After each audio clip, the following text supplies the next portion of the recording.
साथियों, ये हमेशा से एक स्थापित सत्य रहा है कि भारत के पास आरोग्य से जुड़ी कितनी बड़ी विरासत है, लेकिन ये भी उतना ही सही है कि ये ज्ञान ज्यादातर किताबों में, शास्त्रों में रहा है और थोड़ा बहुत दादी नानी के नुस्खों में रहा है।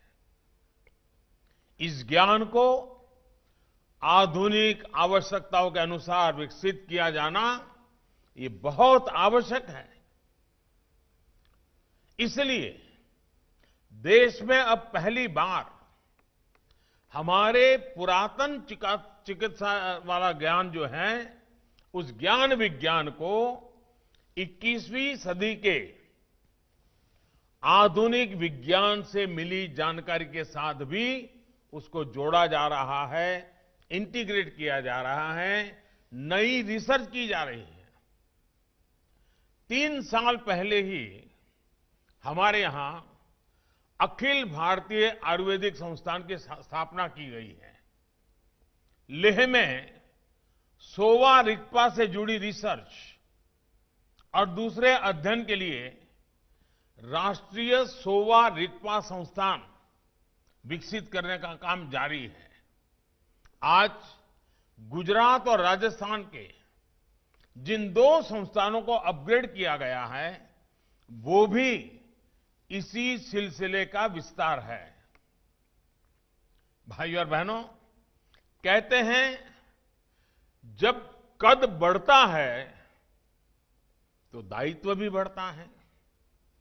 आज जब इन 2 महत्वपूर्ण संस्थानों का कद बढ़ा है तो मेरा एक आग्रह भी है।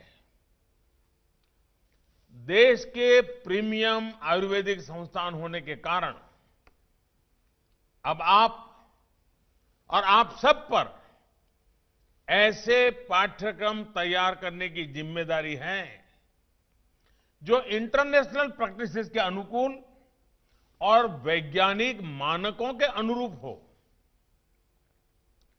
मैं शिक्षा मंत्रालय और यूजीसी को भी आग्रह से कहूंगा कि आयुर्भौतिकी और आयुर्रसायन शास्त्र जैसे विषयों को लेकर नई संभावनाओं के साथ काम किया जाए। इससे रिसर्च को ज्यादा से ज्यादा बढ़ावा देने के लिए इंटीग्रेटेड डॉक्टरल और पोस्ट डॉक्टरल करिकुलम बनाने के लिए काम किया जा सकता है। आज मेरा देश के प्राइवेट सेक्टर, हमारे स्टार्टअप से, उनसे भी एक विशेष आग्रह है।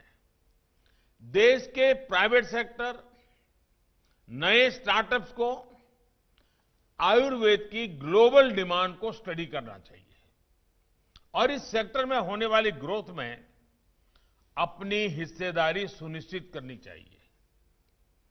आयुर्वेद की लोकल शक्ति के लिए आपको दुनिया भर में वोकल होना है। मुझे विश्वास है कि हमारे साझा प्रयासों से आयुष ही नहीं बल्कि आरोग्य का हमारा पूरा सिस्टम एक बड़े बदलाव का साक्षी बनेगा।